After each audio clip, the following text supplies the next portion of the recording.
آج ہم امن کا بھیک مانگ رہے ہیں۔ یقیناً وہ جذباتی نعرے جو علم کے بنیاد پہ نہیں تھے، میرے لیے کم از کم ایک لمحہ فکریہ ہے کہ اتنے سفر طے کرنے کے بعد آج ہم بند گلی میں آ کے کھڑے ہیں۔ جن لوگوں کو اس کتاب پہ اعتراض ہے وہ اپنا تنقیدی جائزہ لکھیں اور کتاب کے مقابلے میں ایک اور کتاب لکھیں۔ 1948 سے جب پاکستان نے بلوچستان کو انیکس کیا تو یہاں باقاعدہ طور پہ بلوچستان کے مسائل کا تعبیر غلط کیا گیا۔ تعبیر ایسے غلط کیا گیا تو پہلے کیونکہ جھوٹ بولا ریاست نے، یہ کہا کہ بلوچستان کا پسماندگی کی وجہ سردار ہے۔ مصنف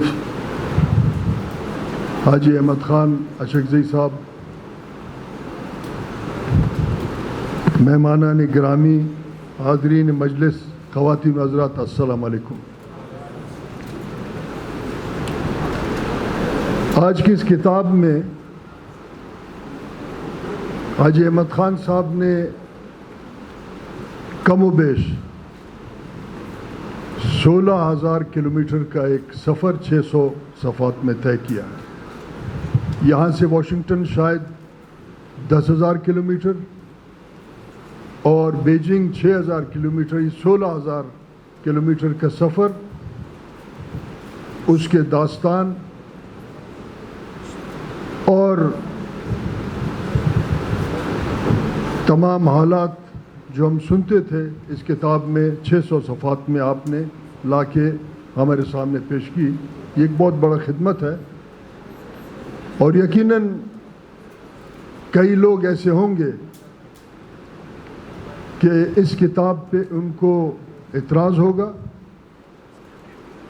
کیونکہ کتاب علمی موازنہ اور ٹکراؤ کا بات کرتا ہے، فزیکل ٹکراؤ سے افراد کو، سماج کو، طبقات کو چھڑاتا ہے۔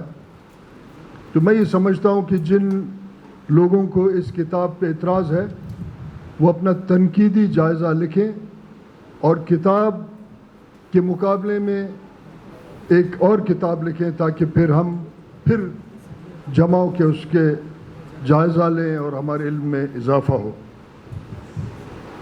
کیوں میں سمجھتا ہوں کہ ہم ایک بحران زدہ سماج ہیں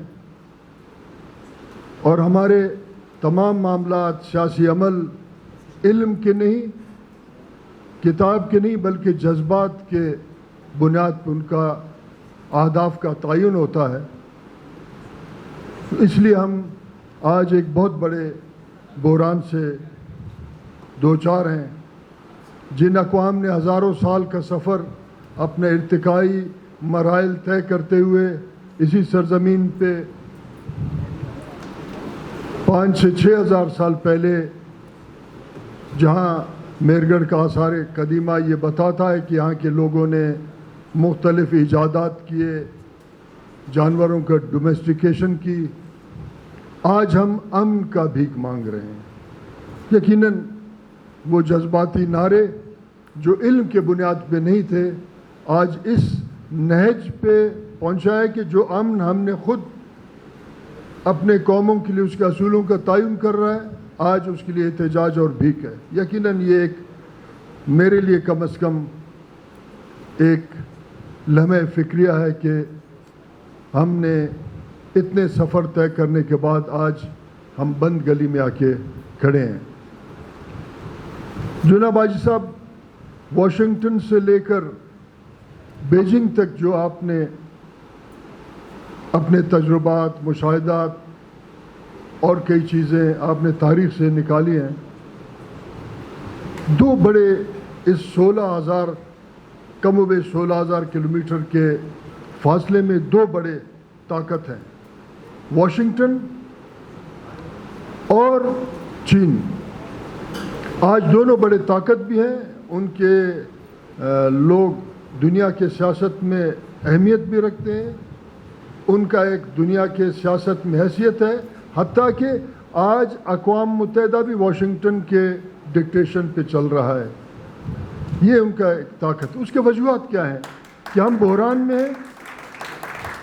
اس طویل سفر کے درمیان میں جو قومیں ہم بحران میں ہیں، اور وہ قومیں جس کو ہم واشنگٹن یا یونائٹڈ اسٹیٹس آف امریکہ کہیں، وہ دنیا پہ 2 صدی سے حکومت کر رہے ہیں اور چین بیجنگ آج ترقی کر رہا ہے. اس کا وجہ کیا ہے کہ انہوں نے یہ سب کچھ حاصل کیسے کیا, اور اس کا وجہ کیا ہے کہ ہم آج امن کا بھیک مانگ رہے ہیں اپنے ہی وطن میں. حاجی صاحب, ہم اور آپ دیہاتوں میں رہتے ہیں. بلوچستان کے وطن میں دیہات کے اندر دور ایک گھر ہوتا ہے اور اس کو نہ پولیس کا ضرورت ہے, نہ تھانے کی ضرورت ہے, نہ ادھر کوئی اس کا حفاظت, کیونکہ وہ اپنے وطن میں رہ رہا ہوتا ہے. اس کو پتہ ہے کہ جس سماج میں, معاشرے میں رہتا ہوں, اس کے یہ اصول ہے اور اس اصول کے تحت مجھے کوئی خوف خطرہ نہیں ہے.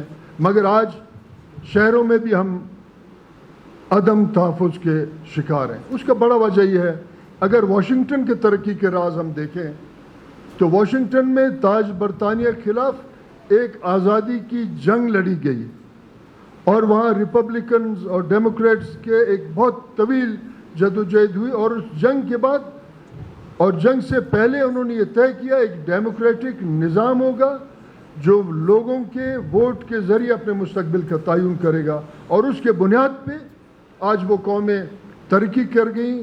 ان کا علم ترقی کر گیا, ان کا ٹیکنالوجی, ان کا معیشت, حتیٰ کہ پاکستان سے بھی بہت سارے لوگ جاتے ہیں, کہتے ہیں ہم نے وہاں سیٹ ہونا ہے. ہمارے جرنیل تو اکثر کوشش ان کا ہوتا ہے, ہمیں بیچ باچ کے پاکستانی جرنیل واشنگٹن کے جو ہے وہاں جا کے بیٹھ جاتے اور ہم کو کسی اور جرنیل اور پالیسی کے حوالے کرتے ہیں.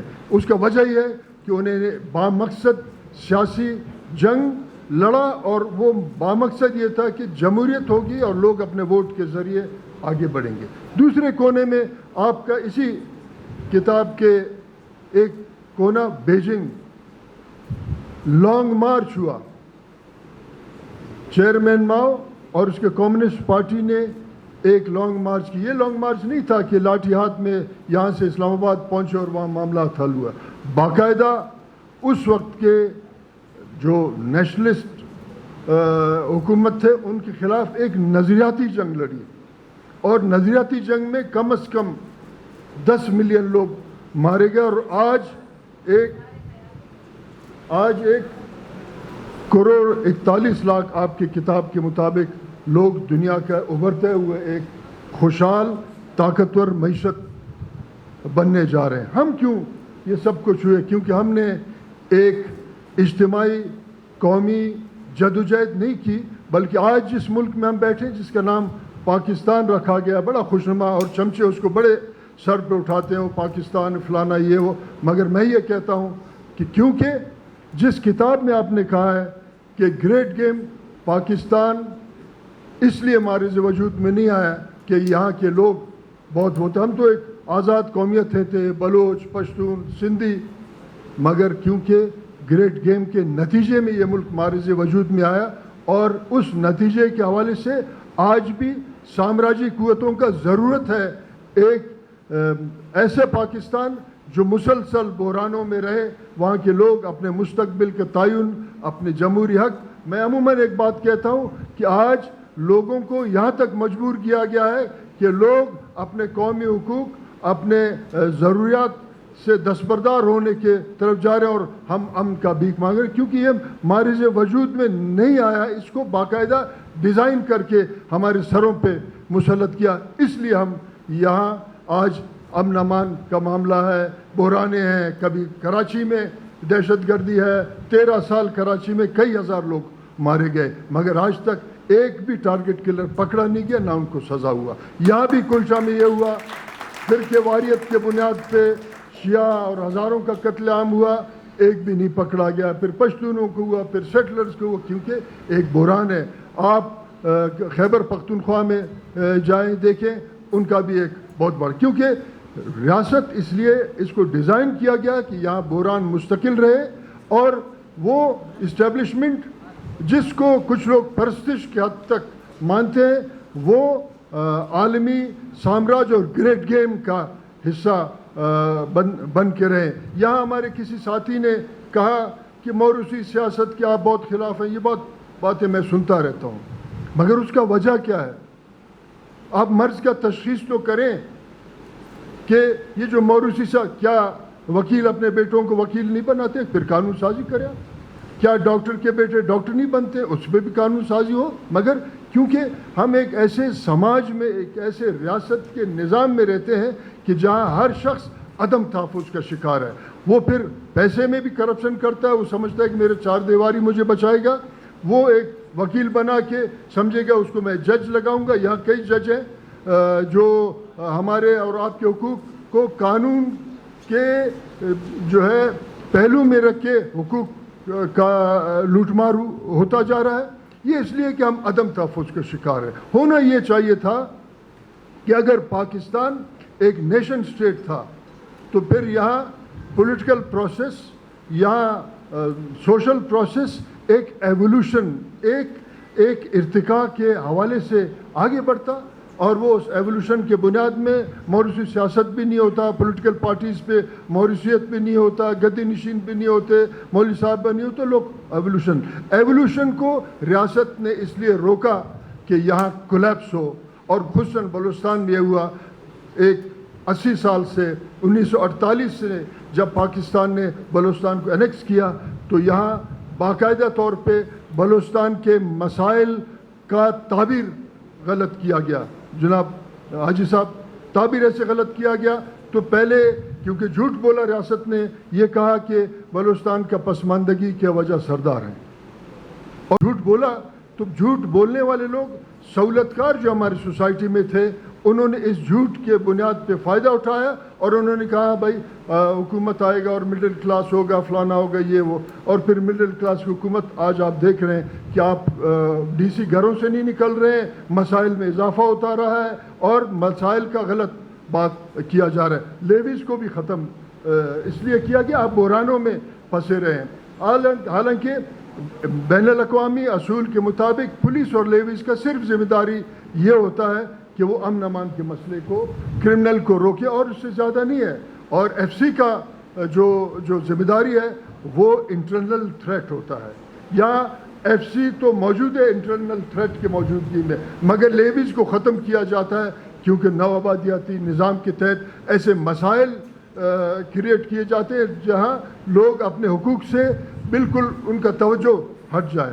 دوسرا بات یہ ہے کہ جو فوج ہے اس کی ذمہ داری ہے کہ ایکسٹرنل تھریٹ کو روکے. یہاں ایف سی کو بٹھایا گیا، میرے اور آپ کے تلاشی سڑکوں پہ رہتے ہیں اور لیویز والوں کو قتل کرایا جاتا ہے. اس کے بعد یہ کہا جائے لیویز کا مسئلہ، بھائی انٹرنل تھریٹ اگر ہے تو پھر یہ ایف سی کا مسئلہ ہے. تو ایف سی کو آپ کسٹم کے لوٹ مار سے چھوڑائیں، ان کو کہیں اپنا ذمہ داری کرے. اس نے یعنی بدترین حالات باقاعدہ طور پہ اس گریٹ گیم کے نتیجے میں ہمارے اسٹیبلشمنٹ اور اس کے مقامی سہولتکار یہ سارے جو ہے بحرانوں میں ہیں. اب اس کا صرف یہ حل یہ ہے کہ یہ ہمارے لیے لانگ مارچ کا ایک مثال موجود ہے چیئرمین ماؤ کا کہ اس نے پورے نظام کو ٹھیک کیا، یا پھر واشنگٹن کے جو ایک ریولوشن، ایک خانہ جنگی ہوا اور انہوں نے تاج شاہی کو ہٹانے کے بعد ایک نظام مرتب. اس کے علاوہ کوئی نہیں ہے. ہم تنقید کرتے رہیں،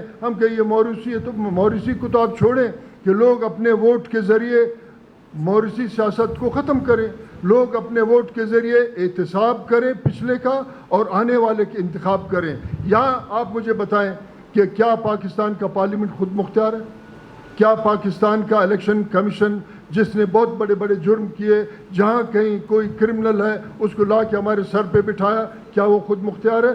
کیا پاکستان کا عدالت اس نے کبھی انصاف ووٹر کو دلایا ہے؟ میں آپ کے سامنے موجود ہیں.